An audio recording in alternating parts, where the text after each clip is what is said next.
السلام علیکم دوستو، امید ہے کہ آپ سب خیریت سے ہوں گے۔ آج ہم آپ کی خدمت میں ایک سبق آموز افسانوی قصہ لے کر حاضر ہوئے ہیں۔ قصہ ہے ایک شخص کی سب سے چھوٹی بیٹی کا۔ چھوٹی بیٹی اپنے باپ کا گھر کیوں چھوڑ کر چلی گئی اور کس طرح اس کی ایک بادشاہ سے شادی ہو گئی، جاننے کے لیے ویڈیو کو آخر تک ضرور دیکھیے گا۔ ایک دفعہ کا ذکر ہے کہ ایک سوداگر تھا جس کی 3 بیٹیاں تھیں۔ اس کی تینوں بیٹیاں بے حد خوبصورت تھیں، لیکن چھوٹی والی سب سے پیاری تھی۔ اس سوداگر کو اپنی تینوں بیٹیوں سے بے انتہا پیار تھا۔ وہ بس ڈرتا تھا کہ کہیں اسے کوئی چھوڑ کر نہ چلی جائے۔ اس لیے ایک دن سوداگر نے فیصلہ کیا کہ وہ اپنی تینوں بیٹیوں سے پوچھے گا کہ وہ اس سے کتنی محبت کرتی ہے۔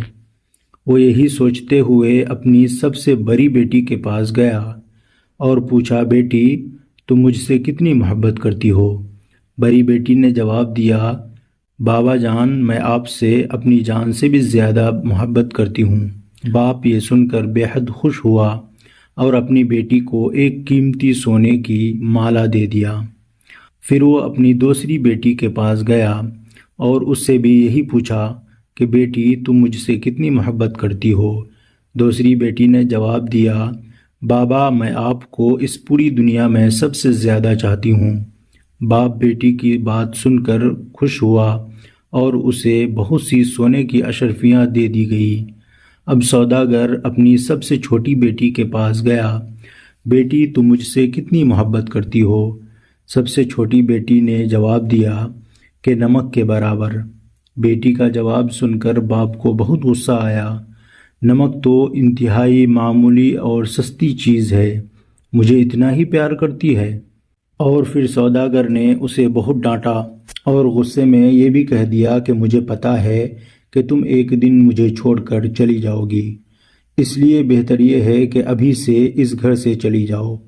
باپ کی بات بیٹی کے دل پر جا کر لگی اور وہ کسی کو بھی بتائے بغیر گھر سے روتے ہوئے نکل گئی۔ وہ لڑکی ایک ایسی جگہ سے گزر رہی تھی جہاں بہت سی گھاس اگی ہوئی تھی۔ لڑکی نے اپنے لباس کے اوپر ہی ایک اور گھاس کا لباس بنا کر پہن لیا تاکہ پہچانی نہ جائے۔ اس کے بعد وہ بادشاہ کے محل کے باہر جا کر رک گئی اور باہر کھڑے سپاہیوں سے کہنے لگی کہ سنو، مجھے کچھ کام کی ضرورت ہے، کیا تم مجھے کام پر رکھ لو گے؟ مجھے سب کام آتا ہے۔ سپاہی بولا، نہیں بیبی، ہم ایسے کسی کو کام پر نہیں رکھ لیتے، جاؤ یہاں سے۔ لڑکی اداس ہوئی لیکن پھر سے اصرار کرنے لگی، دیکھو مجھے کام کی بہت ضرورت ہے، میرے لائق کوئی تو کام ہوگا اس محل میں۔ اس سے پہلے کہ سپاہی انکار کرتا، ایک باورچی ان کے پاس آ کر کھڑا ہو گیا۔ اس نے شاید لڑکی کی بات سن لی تھی۔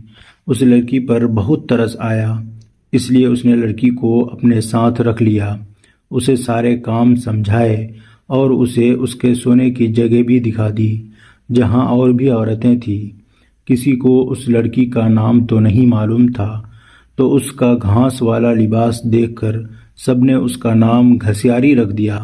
اگلے دن محل میں ہلچل مچی کہ بادشاہ ایک بہت بڑی تقریب کا انعقاد کر رہے ہیں، اس میں ہر کوئی شریک ہو سکتا ہے۔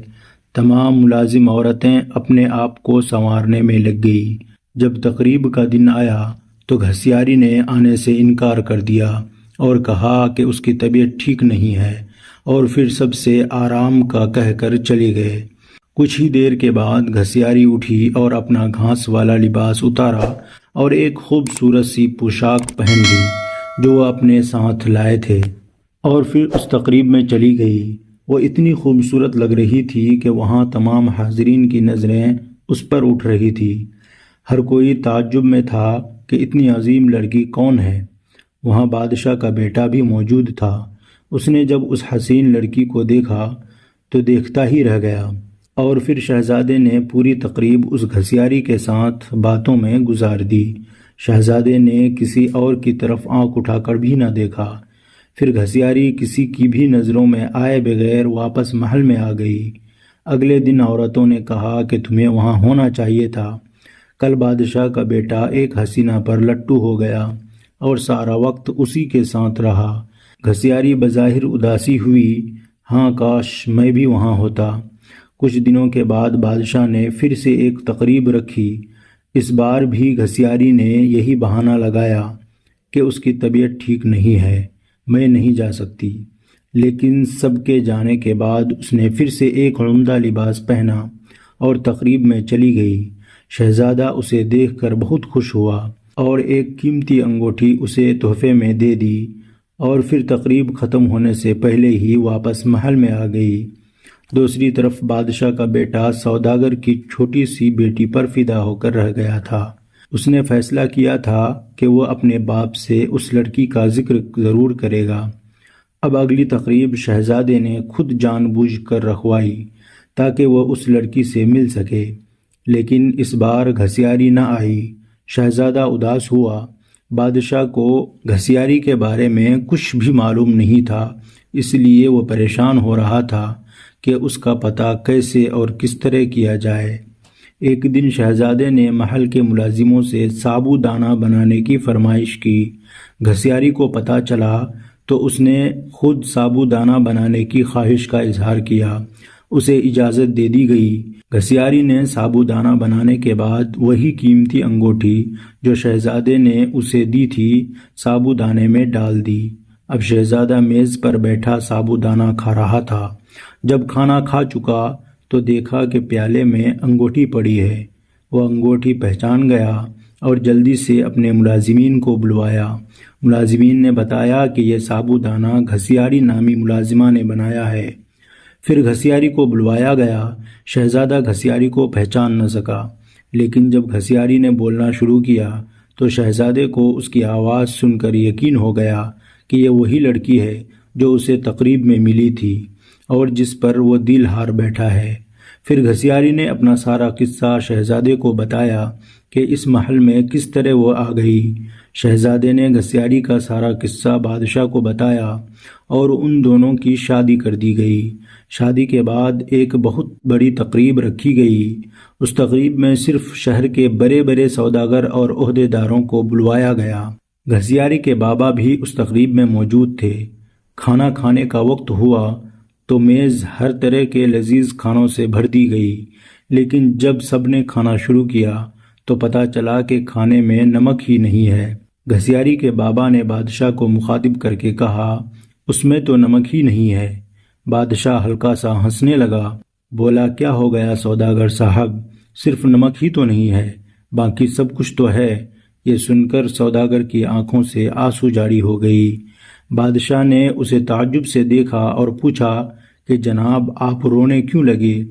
سوداگر بولا، آج میں اپنی بیٹی کی بات سمجھ گیا ہوں۔ کھانے میں نمک نہ ہو تو چیز بے ذائقہ ہو جاتی ہے، بظاہر اس کھانے میں اور کتنے ہی قیمتی جان پڑے ہوں۔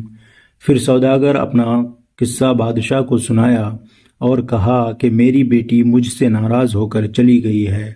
میں نے اسے بہت ڈھونڈا لیکن وہ نہیں ملی۔ میں اس کی طرف سے بہت پریشان رہتا ہوں۔ سوداگر نے بادشاہ کو اپنی بیٹی کا حلیہ بتایا تو بادشاہ نے گھسیاری کو بلوایا اور اپنی بیٹی کو صحیح سلامت دیکھ کر باپ کی خوشی کا ٹھکانہ ہی نہیں تھا۔ سوداگر نے بیٹی کو گلے لگایا اور اس سے معافی مانگتا رہا۔ دوستو، ویڈیو اچھی لگی ہو تو لائک کر کے شیئر کر دیں اور کوئی اچھا سا کمنٹ کر دیں۔ اللہ تعالی ہم سب کو اپنے حفظ